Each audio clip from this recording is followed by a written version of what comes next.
वो तारीख 6 नवंबर थी जब बांग्लादेश और श्रीलंका का मैच वर्ल्ड कप में चल रहा था और एंजेलो मैथ्यूज थोड़ी सी देर से आते हैं। शाकिब अपील करते हैं और उसके बाद बांग्लादेश की टीम अपील करती है और एंजेलो मैथ्यूज को आउट दिया जाता है, जिसके बाद वो फर्स्ट श्रीलंकाई बैट्समैन बनते हैं जो टाइम आउट का शिकार होते हैं, या कहें कि फर्स्ट वर्ल्ड क्रिकेट में होते हैं।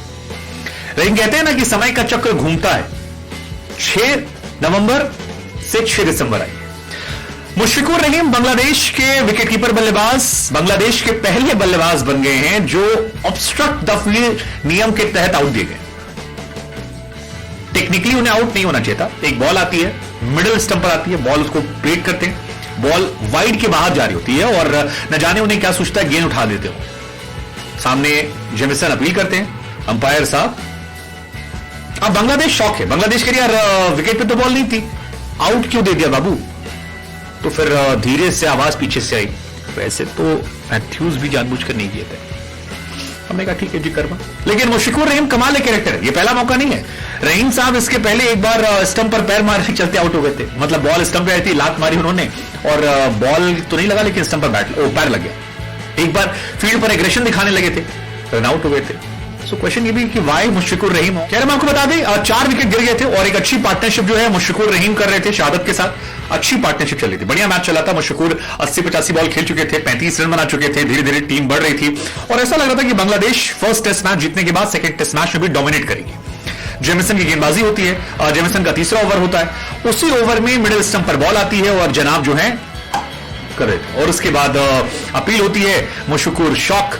New Zealand was like okay thank you so much जी, काफी बल्ले बल्ले हमारी रही। और न्यूजीलैंड वाले ऑफकोर्स खुश होंगे क्योंकि इस विकेट के बाद मैच पलट गया था, पूरा मैच पलट गया। बाद में सेंटनर की तरफ से कहा भी कि हमारी बल्ले बल्ले थी, मतलब मुशफिकुर का विकेट हमें किस्मत से मिला।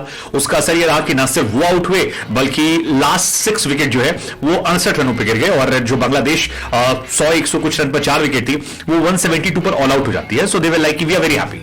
उधर माइकल वॉन मौज काट रहे थे क्योंकि माइकल वॉन 2001 में आखिरी बार ऑब्स्ट्रक्ट द फील्ड के चलते आउट हुए थे। 22 साल में कोई भी बल्लेबाज टेस्ट क्रिकेट में इस तरह से आउट नहीं हुआ था। तो माइकल वॉन ने भी मौज काट दी कि आ जाओ भैया, welcome to the elite club, इस क्लब में आपका शामिल होने में स्वागत है। वैसे इस पीढ़ी में जो लोग जानते हैं क्रिकेट को उन्हें सिर्फ माइकल वॉन स्टीवा का नाम याद होगा क्योंकि 2001 में ये दोनों लास्ट टाइम इस तरह से आउट हुए थे ऑब्स्ट्रक्ट करते। उसके पहले बहुत पहले आउट हुए थे लोग 91, 92, 82, 79, 57 में 22। हालांकि जहां तक ऑब्स्ट्रक्ट द फील्ड की बात है या इस तरह से गेंद से छिड़खानी की बात है तो उसमें इंजमाम भाई का कोई तोड़ नहीं है। टेस्ट क्रिकेट ना सही लेकिन इंजमाम भाई इस फील्ड के मास्टर आदमी है। मतलब मैं आपको कैसे बताऊं, साल 2005-6 था और इंडिया पाकिस्तान की सीरीज पर गई थी और इंजमाम भाई खेलते हैं और 2 मैच में ऐसा होता है। मतलब एक मैच इंडिया सामने कहीं और हुआ था कि इंजमाम भाई बॉल को खेलते हैं, फील्डिंग सामने बॉल जाती है, बॉल फील्डर उठाता थ्रो मारता है, इंजमाम भाई वापस लौटते क्रीज में और बल्ला ऐसे कर देते हैं। सामने वाली टीम इंडिया टीम जो होती है अपील करती है, अंपायर साइमन टेफल होते हैं, आउट दे जाता है। अब इंजमाम भाई का वो रिएक्शन जो है वो मेरे दिमाग से कभी गया नहीं। इंजमाम भाई वाज रियली शॉक कि यार ये क्या हो गया और क्यों हो गया और किस लिए किया गया। और इंजमाम 2006 में जब ये सवाल हुआ तो उन्होंने कहा यार in Faisalabad when I don't hit the ball I was given out, when I hit the ball now I am out, I don't know what is happening with me. Ramiz Raja commentary कर रहे थे, मुझे अच्छे से याद है। एंड उन्होंने इंजमाम से पूछा भी था कि Inzamam I was the first Pakistani player जिसे इस तरह से आउट दिया गया था।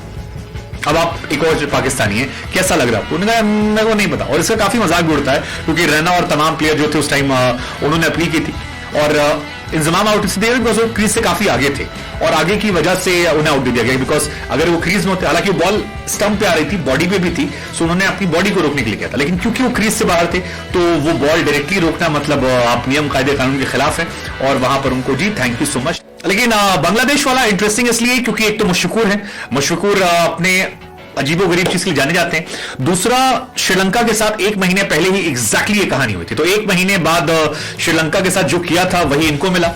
ये मैं इसलिए कह रहा हूं क्योंकि मेहदी हसन मिराज ने पोस्ट मैच कहा कि मुशफिकुर अपना विकेट बचाने के लिए नहीं कर रहे थे। ऐसे में अपील करना वाज नॉट गुड थिंग, उन्हें आउट नहीं देना चाहिए था।